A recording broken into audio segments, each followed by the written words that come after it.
Hello, here I am again, and we're going to go do an experiment today. I'm going to try to do this on my own without a photographer, and we call it a paper chromatography, and that is because that is a technique that's used to separate chemicals, to be able to identify substances, and it's also used in crime labs. And you can read on the background there that I wrote out the different kinds of chromatography that are used. There are others too, but the main ones.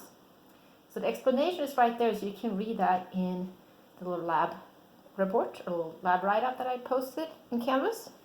So what we're doing here is, I bought some Kool-Aid, and it's the purple Kool-Aid. So that would be the grape flavor here. And this is the packet here. And it is only 4 grams. I looked at the back here, and it has 4 grams. It has 8 servings of 0.5 grams, so that makes 4 grams. So in the instructions, it says to mix about 2 grams of Kool-Aid with 5 milliliters of water in a small cup. So I have a small cup somewhere. Wish I made a stand or something. So where is my, here it is. I need like one of the GoPro cameras so I can have my head, right?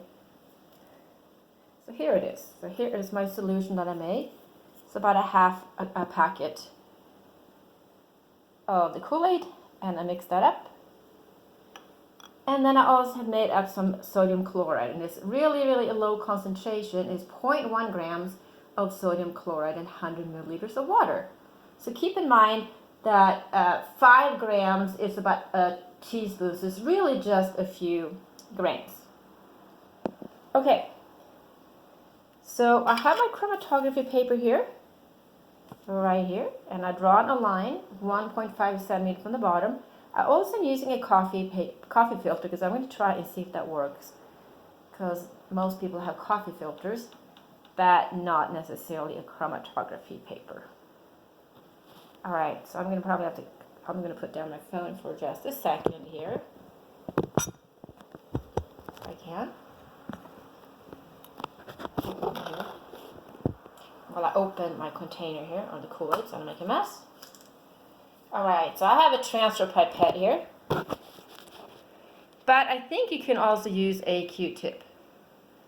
So now we're going to try to take a dot here, or draw it up, and put 1 dot on here, on the line. There, and here.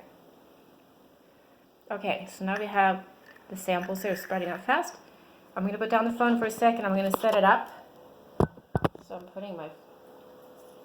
Alright, so I'm going to put it so that it does not go into the solution that I have in here, because then it's going to dissolve in the water. So we want to have... So the sample is a little bit over the water line. So we want it to hang down. I got one. And I will show you just in a second here. When I got the other one here. The coffee filter is really spreading out because it's not as thick, so it may not work. We'll just see what happens. So I just used a little tape here. I'm going to show you what I did. I think it is attached.